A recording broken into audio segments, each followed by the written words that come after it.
how to recover a suspended Facebook account.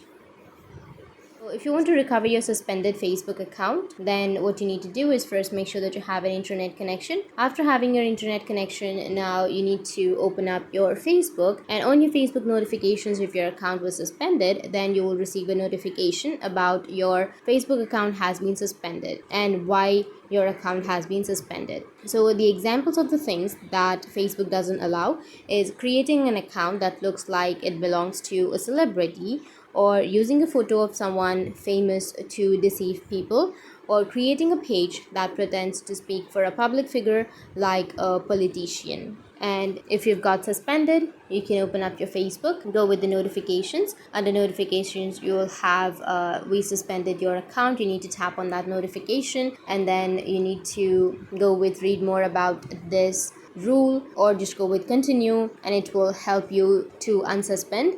So you need to confirm that it's you need to verify. You will have some CAPTCHA. You need to go and verify some CAPTCHA, enter your mobile number. After entering your mobile number with the country code, you'll receive some code. You need to enter that 6-digit confirmation code, and after updating your mobile number, you need to upload a photo of yourself. You can upload some image, and after that, within a few minutes or within a few hours, your account will be unsuspended. That's it, and if you have any questions, feel free to comment below. Thanks for watching.